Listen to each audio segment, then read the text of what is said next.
Tes, tes. Drama Politikus ini dibawakan khas oleh Biro Jasa.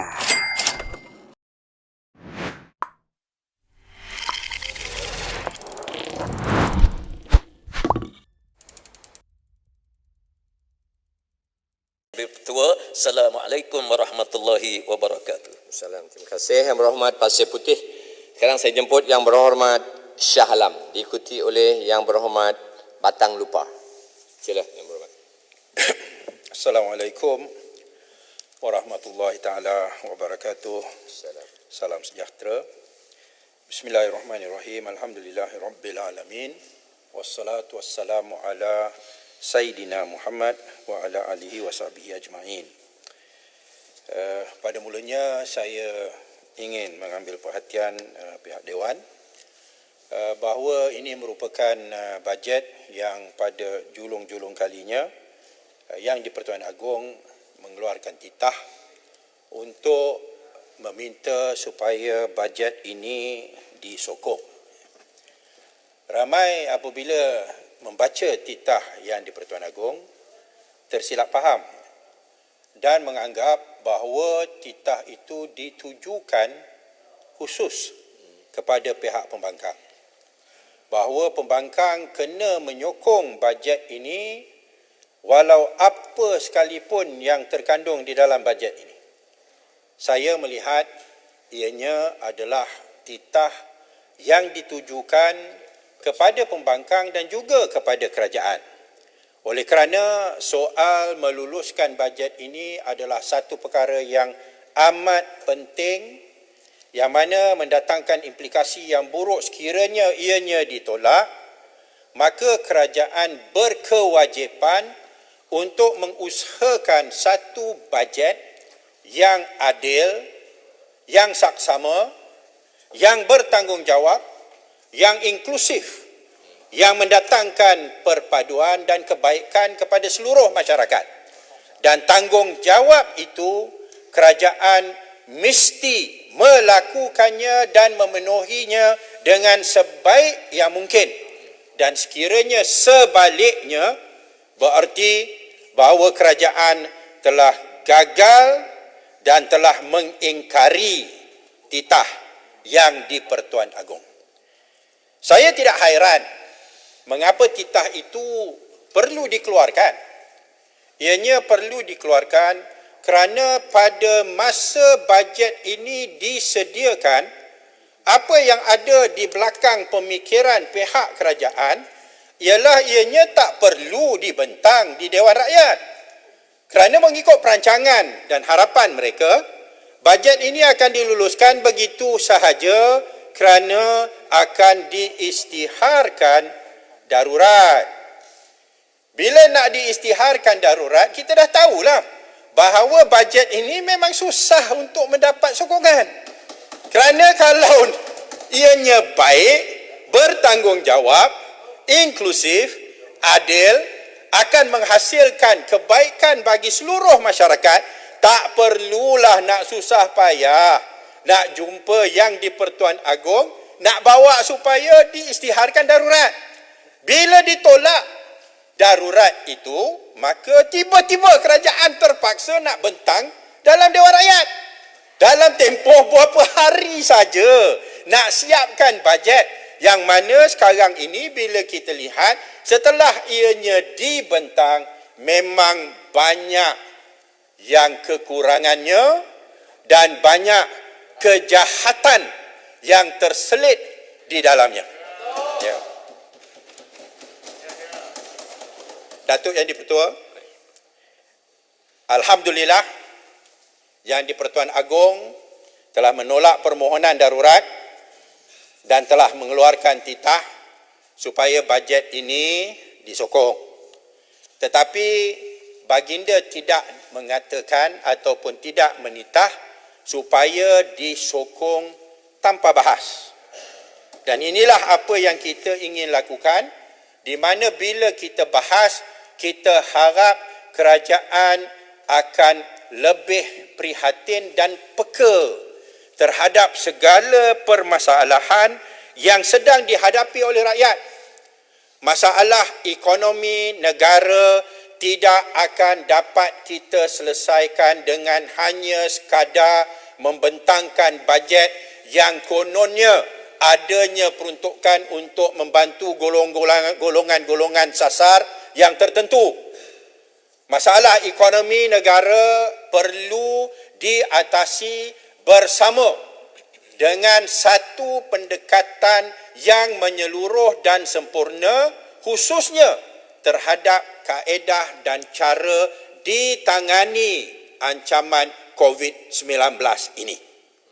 Ramai yang menyatakan apabila darurat tak dapat diisytiharkan, maka diisytiharkan seakan-akan darurat apabila diisytiharkan PKPB di hampir seluruh semenanjung kecuali 3 negeri, iaitu Perlis, Kelantan dan Pahang, sedangkan logik dan rasional di sebalik pengisytiharan PKPB itu tidak dapat diterima secara logiknya. Ramai yang telah menyebut di Selangor ada daerah-daerah yang memang tidak ada kes. Mengapa seluruh negeri Selangor diisytiharkan PKPB? Di Johor begitu juga. Di negeri-negeri yang lain, di Kedah dan sebagainya. Tetapi Perak pun begitu. Tetapi ianya diisytiharkan seakan-akan untuk memenuhi kehendak untuk menghalang pergerakan supaya masalah-masalah yang dihadapi dalam negara ini, termasuklah persoalan kerajaan yang tidak mempunyai sokongan majoriti para ahli Dewan Rakyat, dapat ditutup dan diselindungi. Tuan Speaker, masalah ekonomi takkan dapat selesai apabila kerajaan masih merupakan satu kerajaan yang terumbang-ambing bagaikan telur di hujung tanduk, dan persoalan sokongan majoriti Perdana Menteri masih nak dielak. Apa masalah dengan meletakkan usul undi tidak percaya kalau benar-benar ada sokongan majoriti? Apabila mengelak persoalan ini, maka pelabur manakah yang akan sanggup melabur di negara yang mana Perdana Menterinya sendiri tidak berani untuk menghadapi undi tak percaya di dalam Dewan Rakyat?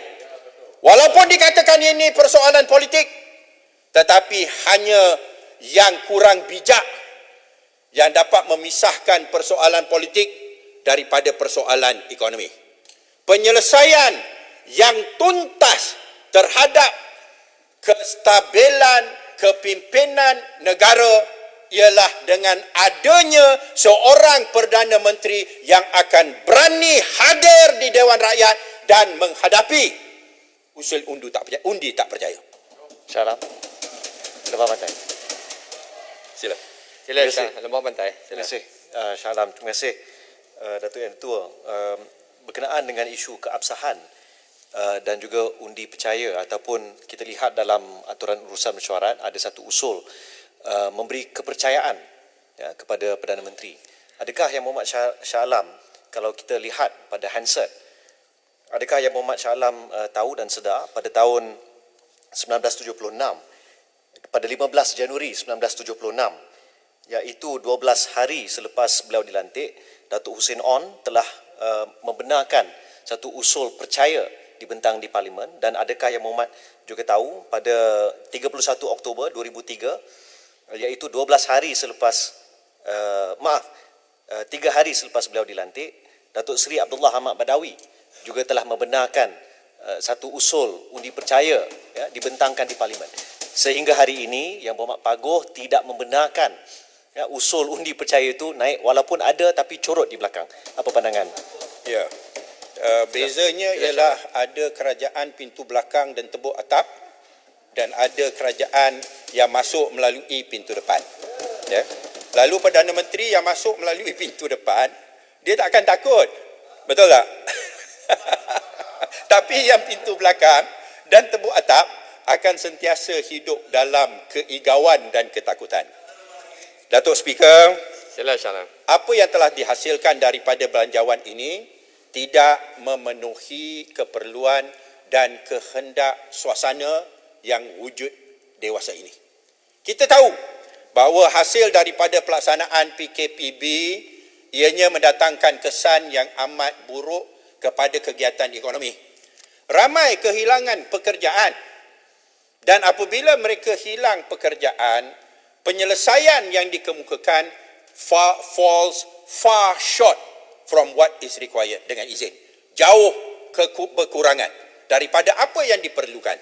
Kita memohon supaya diadakan engagement dengan semua pihak.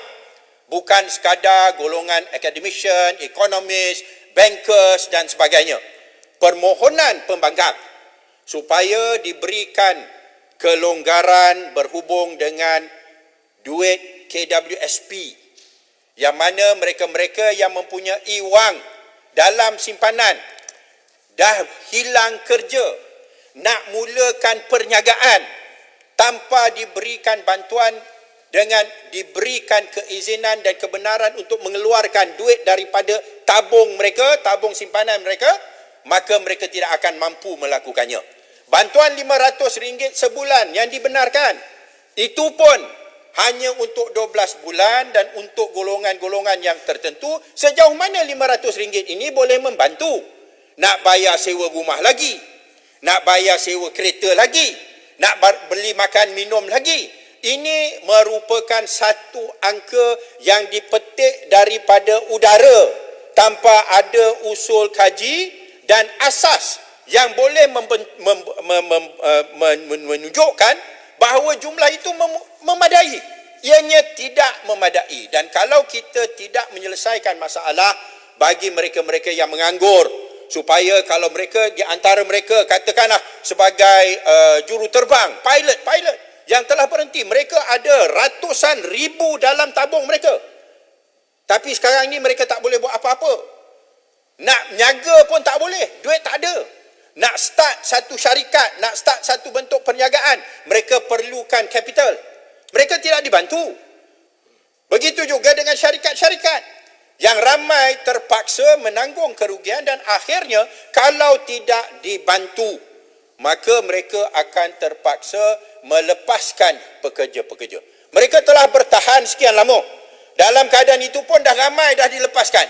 Ini merupakan satu keperluan kepada kajian yang lebih mendalam apa yang diperlukan oleh syarikat-syarikat ini supaya mereka tidak perlu melepaskan beribu-ribu pekerja. Apa yang akan berlaku kalau mereka tutup syarikat? Pekerja-pekerja dilepaskan. Kemana mereka mau pergi? Dan apabila habisnya COVID, nak memulakan perniagaan itu kembali daripada zero adalah satu perkara yang amat sukar. Saya mengharapkan bahawa pihak kerajaan akan kaji balik dari segi isu KWSP, daripada isu bantuan kepada syarikat-syarikat supaya membantu mereka, supaya mereka boleh meneruskan perniagaan mereka. Di Germany sebagai contoh, kita difahamkan bahawa kerajaan Germany begitu berani nak tentukan supaya tak ada syarikat-syarikat yang tutup, maka mereka, kerajaan sanggup menampung 70% kos gaji kaki tangan syarikat-syarikat itu. Kerana mereka menghargai peranan syarikat-syarikat ini dalam menggerakkan ekonomi dan sebagainya. Sambil itu, pelaksanaan PKPB ini semestinya akan mempunyai knock-on effect. Di Shah Alam ada satu pasar borong Checkers yang macam Tesco, macam Makro dan sebagainya. Bila kita pergi, mereka mengeluh. Kerana apa? Kerana tak ada orang datang beli barang. Kenapa tak ada orang datang beli barang? Kerana sekolah-sekolah bila ditutup, maka penyaga-penyaga di kantin sekolah dah tak datang barang-barang untuk nak siapkan makanan untuk anak-anak murid dan sebagainya. Ini mendatangkan kesan bukan sekadar kepada penyaga-penyaga, tetapi pada pembekal-pembekal. Kalau pasar raya yang sebesar Checkers itu sendiri terkesan. Apatah lagi kedai-kedai runcit dan sebagainya. Maka keputusan untuk mengenakan PKPB